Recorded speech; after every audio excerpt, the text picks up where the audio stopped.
going down, as this is a war on civilians. This is a war on the people.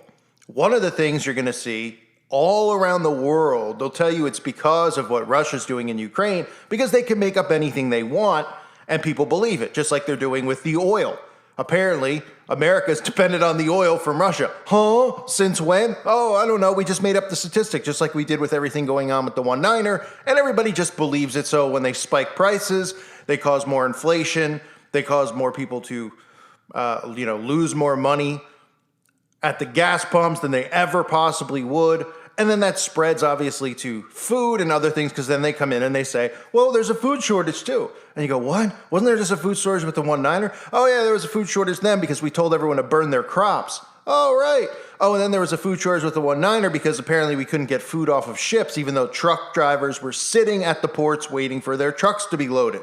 All right, not being done on purpose. Now, apparently, we can't eat anywhere in the world because who knew? We all were dependent on Ukraine for wheat and some other stuff. So, wow, boy, just make it up as they go, as they always have done.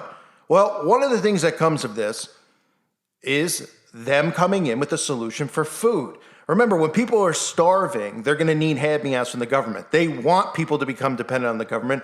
They want to change and reset everything. Now, while a lot of people will probably perish during this food shortage that eventually occurs, and like I said, it's not the type of food shortage that you're going to be used to, where it's like, oh, I went to the store and they were all out of turkey. Ooh, the world's gonna end. No. First, it starts like that. Then it moves to rationing how much and what you can buy. Then it moves to literally nothing being produced for a period of time. And people will need to eat or they'll die. So guess what? Then they can finally get people into their soylent meats and products, which are all being prepared just for this, to get people on board for this being the future of food. This 3D printer is producing a whole cut veggie steak. The goal? To reduce meat consumption.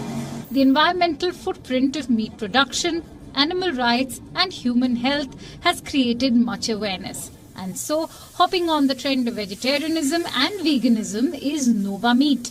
It's a Spanish startup targeting heavy meat eaters who don't wish to compromise.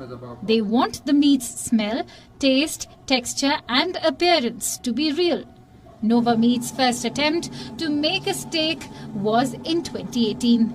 And ever since, many tasting and testing rounds helped them discover the right proportion of ingredients. This is a mix of peas, beetroot juice, seaweed and other vegetable ingredients, all extruded into fibers, recreating muscle tissue. They recently started adding omega-3 and vitamin B12. Both are elements present in regular meat. So I've talked about that before, but the reason I'm bringing it up again, because it's very important with everything that's going on with food shortages. This is the solution they've been telling us about for a long time. Ooh, we're running out of food in the world. Everyone's apparently starving. But lucky for us, Bill Gates and all our government puppets have come up with a fake meat that we're supposed to trust. Yeah, they've combined cocoa butter, they've combined omega-3s, they've combined baby fetuses. Oh yeah, sorry, that's not in there, wink wink. And you can see how disgusting this is, where they actually use blood. It's a simulation, and people will be on board to eat this crap. Because look, they've already been used to eating garbage like this. It's called McDonald's. Yeah, it's called Burger King. Right.